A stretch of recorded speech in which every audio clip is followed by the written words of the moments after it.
Saravanan here. It's your unified teach. Let's go to the lesson.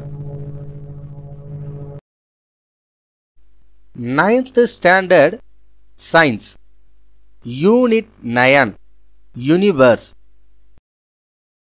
9.3 Orbital Velocity. If you haven't subscribed to our channel, subscribe now. Click the bell icon for notification.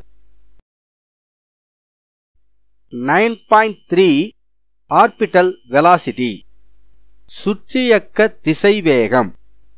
We saw that there are natural satellites moving around the planets.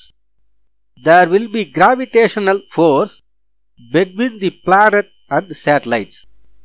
மாணவர்களே, இயற்கை துணைக்கோள்கள் கோள்களை சுற்றி வருவதை பற்றி நாம் முன்னர் அறிந்தோம். கோளிற்கும் துணைக்கோளிற்கும் இடையே ஈர்ப்பு விசை செயல்படுகிறது. Nowadays, many artificial satellites are launched into the Earth's orbit. The first artificial satellite Sputnik was launched in 1956. India launched its first satellite Aryabhata on April 19, 1975. தற்காலத்தில் பல செயற்கைக்கோள்கள் பூமியின் சுற்றுவட்ட பாதையில் செலுத்தப்படுகின்றன. 1956 செலுத்தப்பட்ட ஸ்புட்னிக் என்ற செயற்கைக்கோளே முதன்முறையாக செலுத்தப்பட்ட செயற்கையான துணைக்கோளாகும். இந்தியா தனது முதல் செயற்கைக்கோளான ஆரியப்பட்டாவை ஏப்ரல் 19, 1975 செலுத்தியது. Artificial satellites are made to revolve in an orbit at a height of few hundred kilometers. At this altitude, the friction due to air is negligible. அதாவது செயற்கைக்கோள்கள் சில 100 கிலோமீட்டர் உயரத்தில் பூமியை சுற்றி வரும் வகையில் விண்ணில் செலுத்தப்படுகின்றன. இந்த உயரத்தில் காற்றினால் ஏற்படும் உராய்வு புறக்கணிக்கத்தக்கதாக இருக்கும். The satellite is carried by a rocket to the desired height and released horizontally with a high velocity so that it remains moving in a nearly circular orbit. மாணவர்களே, இந்த உயரத்திற்கு எடுத்துச் சென்ற பின்பு செயற்கைக்கோளிற்கு ஒரு கிடைமட்ட திசைவேகத்தை அளித்தால் அது கிட்டத்தட்ட ஒரு வட்டவடிவ சுற்றுப்பாதையில் இயங்கும். The horizontal velocity that has to be imparted to a satellite at the determined height so that it makes a circular orbit around the planet is called orbital velocity. கோளிலிருந்து ஒரு நிர்ணயிக்கப்பட்ட உயரத்தில் செயற்கைக்கோள் ஒன்று வட்டப்பாதையில் சுற்றி வருவதற்கு அதற்கு அளிக்கப்படும் கிடைமட்ட திசைவேகம் சுற்றியக்க திசைவேகம் எனப்படும். The orbital velocity of the satellite depends on its altitude above Earth. Nearer the object to the Earth, the faster is the required orbital velocity. அதாவது ஒரு செயற்கைக்கோளின் சுற்றியக்க திசைவேகம் என்பது அது புவியிலிருந்து உள்ள உயரத்தை பொறுத்தது. பூமிக்கு எந்த அளவிற்கு அருகில் உள்ளதோ அந்த அளவிற்கு அதன் வேகம் அதிகமாக இருக்க வேண்டும்.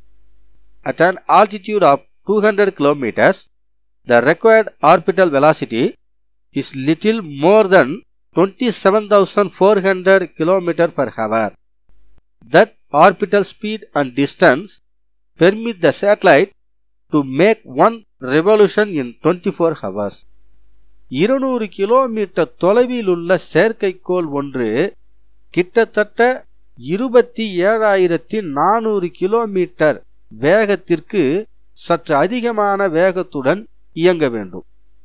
அவ்வாறு இயங்கும்போது அது 24 மணி நேரத்தில் பூமியை சுற்றி வரும். Since Earth also rotates once in 24 hours, a satellite stays in a fixed position relative to a point on Earth's surface. Because the satellite stays over the same spot all the time, this kind of orbit is called geostationary. மாணவர்களே, புவியின் சுழற்சி காலமும் 24 மணியாக இருப்பதால் அந்த செயற்கைக்கோளானது புவியின் பரப்பிற்கு மேல் ஒரே இடத்தில் இருப்பது போல் தோன்றும். இவ்வாறாக புவியை பொறுத்து ஒரே நிலையில் இருப்பதால் இவ்வகை செயற்கைக்கோள்களுக்கு புவி நிலை செயற்கைக்கோள்கள் என்று பெயர்.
Let us see about 9.5 Kepler's laws on the next video. This video is available in Tamil on our channel.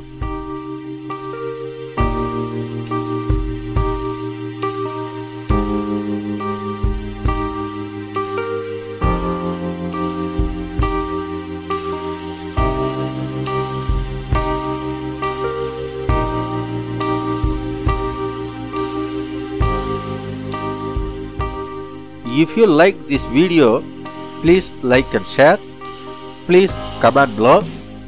Subscribe to our channel. Click the bell icon for notifications. Thank you for watching. See you in the next video.